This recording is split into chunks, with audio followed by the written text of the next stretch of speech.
Question BCom level में है, एक है जिसमें सारा इंफॉर्मेशन अपने पास है, हम लोग पुट आउट करेंगे, क्वेश्चन खत्म, क्लोज करेंगे, खत्म। दूसरा है जिसमें क्लोजिंग स्टॉक मिसिंग रहेगा, तो क्लोजिंग स्टॉक वैल्यूएशन का। तो जब क्लोजिंग स्टॉक वैल्यूएशन का सिस्टम आता है तो उसमें हेड ऑफिस, क्योंकि हेड ऑफिस खुद भी इन्वॉल्व है, अब बुक्स भी हेड ऑफिस का ही, तो हेड ऑफिस खुद के कॉलम को हमेशा ऑलवेज कॉस्ट प्राइस में मेंटेन करेगा। किसमें मेंटेन करेगा?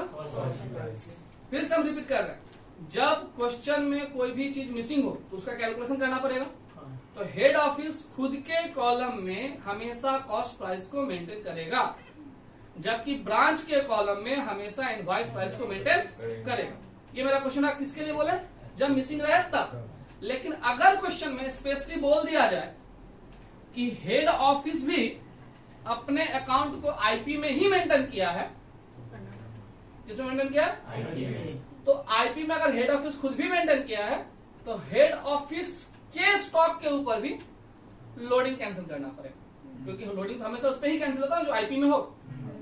लेकिन नॉर्मली रियल लाइफ में जब हम इन करेंगे, जब रियल लाइफ में इसको बनाएंगे, तो हेड ऑफिस हमेशा अपने अकाउंट को किसमें मेंटेन करता है? कॉस्ट में मेंटेन करता है, कभी भी आईपी मेंटेन। और ब्रांच को हमेशा आईपी में मेंटेन करता है, कभी भी कॉस्ट में मेंटेन। बात समझ में आया? तो आइए क्वेश्चन की तरफ चलते हैं। क्वेश्चन नंबर 30 है ना, question number 30, question number 30 30 number question हम लोग स्टार्ट कर रहे हैं अपने मटेरियल से। स्टार्ट करते बोला White Limited as a retail branch at Margaon, Margaon, Margaon को जगह का नाम होगा। Goods are sold,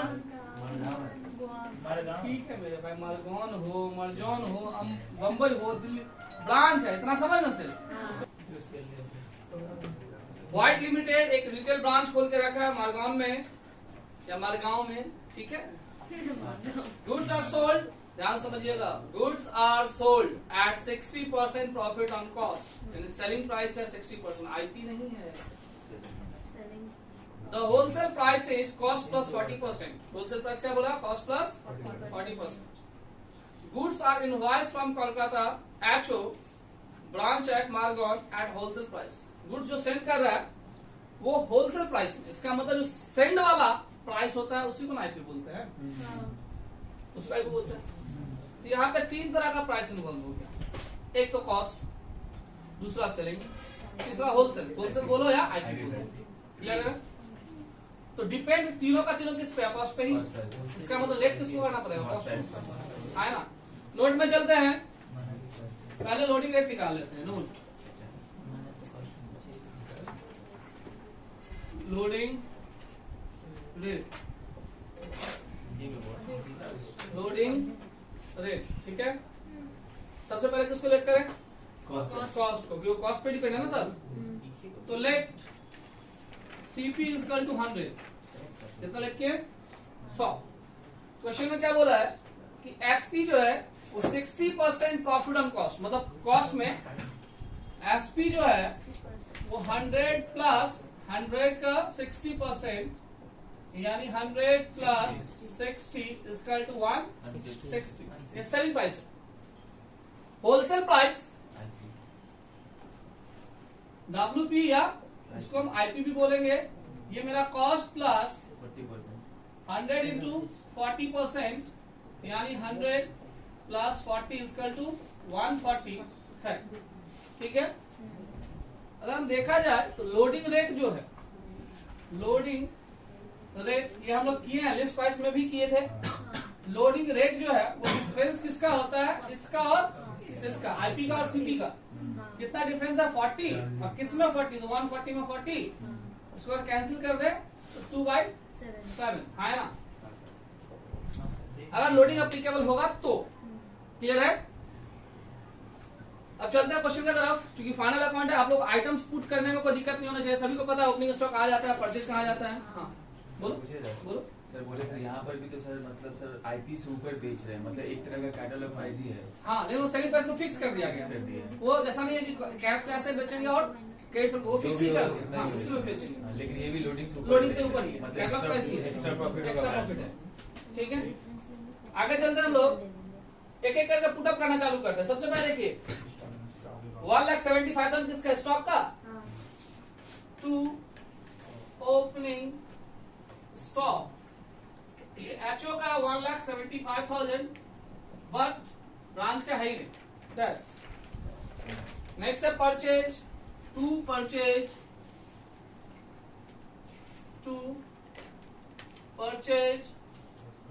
head office का है 10,50,000 बट ब्रांच ने खुद से कुछ भी परचेज नहीं किया। अब है गुड सेंड टू ब्रांच, मतलब हेड ऑफिस ब्रांच को दे रहा है ना। इस क्वेश्चन में आप देख सकते हो कि हेड ऑफिस भी मेंटेन हो रहा है, ब्रांच भी, यानी गुड सेंड का पोस्टिंग दोनों में होना चाहिए।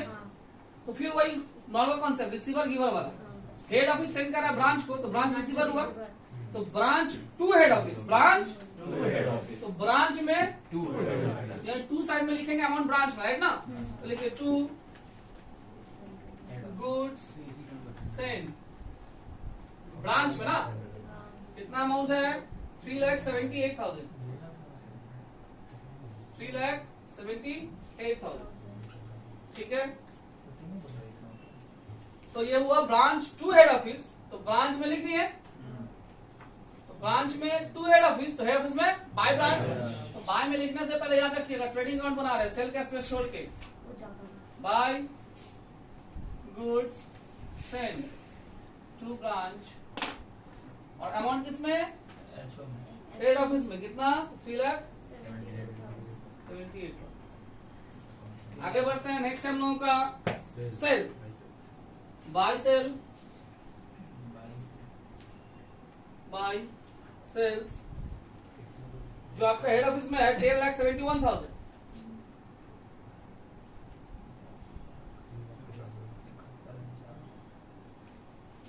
और सेकेंड ब्रांच भी सेल किया 3,50,000।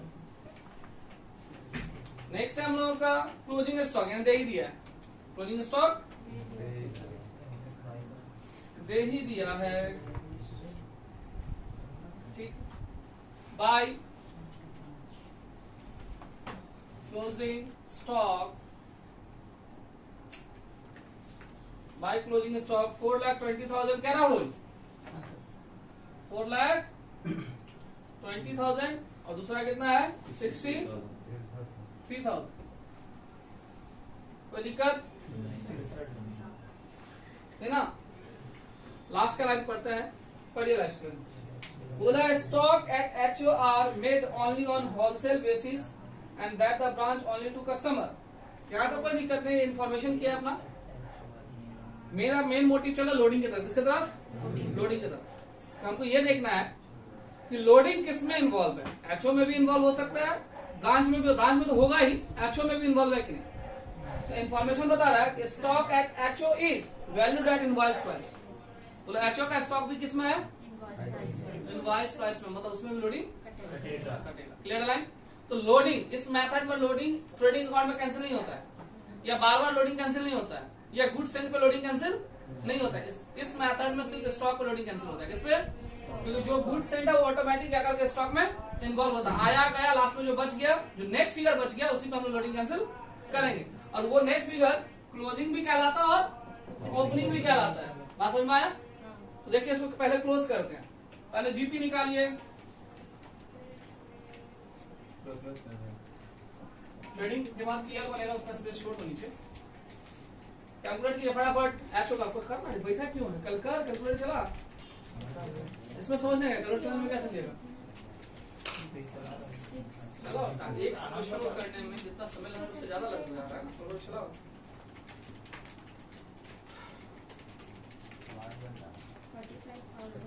अरे टोटल बोलो, हेड ऑफ हाँ टोटल बोलो, 4,13,000, 4,30,000 टू ग्रॉस प्रॉफिट सीडी कितना बोले हो, 35,000 ब्रांच का, 6,44,000 एचओ का। पहले टोटल बोलो, 186,900 186,900 186,900 अब बोलो ग्रॉस प्रॉफिट इसका 6,44,444. 6,40,000. ठीक है, देखो तो कलर चला कर चेक कर लो.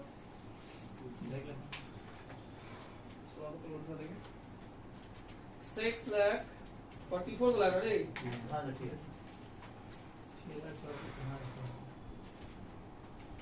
राइट. जीपी आ गया. जीपी को ट्रांसफर करते हैं पीएल में बाय ग्रॉस प्रॉफिट बीडी 6,44,000 और 35. पीएल में आए. इस क्वेश्चन में कोई भी एक्सपेंस है ही नहीं जो पीएल में हम लोग ले. कोई भी एक्सपेंस है ही नहीं जो हम लोग पीएल में ले. तो पीएल बना क्यों? हमने बोला ना कि जो भी लोडिंग का कैलकुलेशन होता है उसको प्रोविजन ऑफ स्टॉक बोलते हैं. क्या बोलते हैं? और उस चीज को अनरियलाइज प्रॉफिट भी बोलते हैं. क्या बोलते हैं? बात समझ में आया? तो वो हम कैसे कैलकुलेट करेंगे? ध्यान से देखिए. हमको पता है कि यहाँ पे ब्रांच तो आईपी में है ही. ब्रांच के लिए सोचना ही नहीं है. ब्रांच आईपी में है ही. यहाँ पे हेड ऑफिस भी आईपी में. इसका मतलब हेड ऑफिस का भी लोडिंग कैंसिल होगा. ध्यान से देखिए. Calculation for loading amount. Loading amount right side में रुपीज का कॉलम. लेफ्ट हैंड साइड से देखो ब्रांच का. ध्यान से समझिएगा आप लोग. यहाँ एक छोटा सा नोट कर रहे हैं हम. नोट के हेल्प से हम सिंगल साइड इफेक्ट दिखाएंगे, लेकिन इसका लॉजिक क्या है इसको समझिए. मान लीजिए हमको पता है कि ब्रांच का यहाँ पे सिर्फ क्लोजिंग था, ओपनिंग नहीं था. ओपनिंग भी हो सकता है ना. जैसे हेड ऑफिस का ओपनिंग है, क्लोजिंग दोनों है.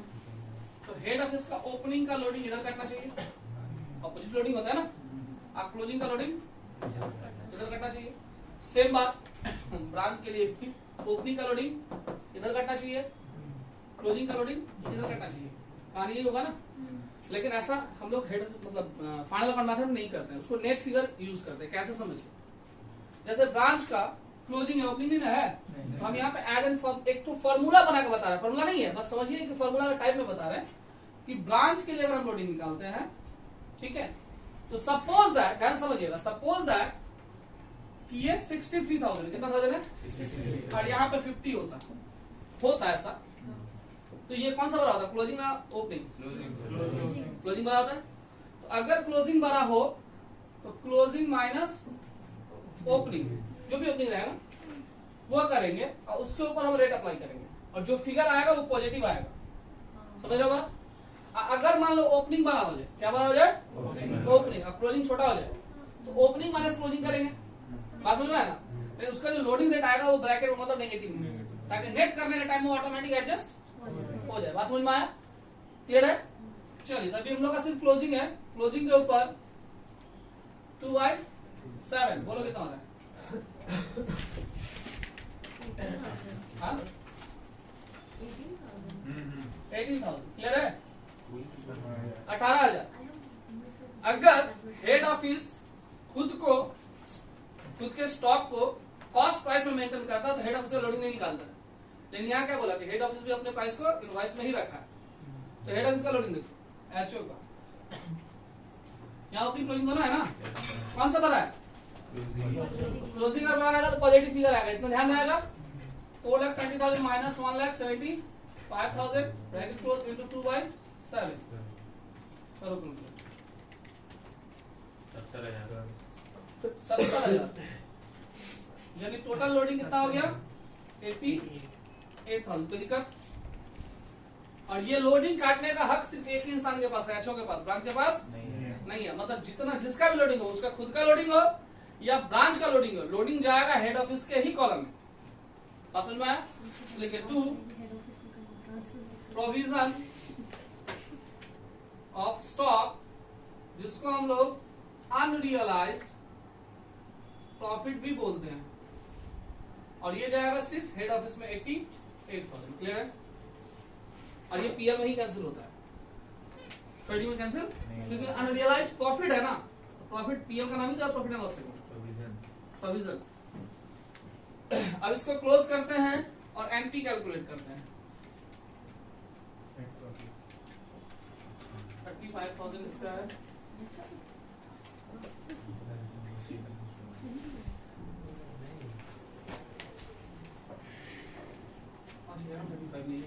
यहाँ कितना 6,44,000 44,000 है इसका टोटल। तो इधर माइनस करने के लिए कुछ नहीं है ब्रांच में, समझे ना, तो 35,000 ही रहेगा नेट प्रॉफिट। और इससे अगर हम उसको माइनस करें तो 556,000 आएगा नेट प्रॉफिट। समझ में आया बात? हाँ ये इजी है, ये पोर्शन इजी है, ये पोर्शन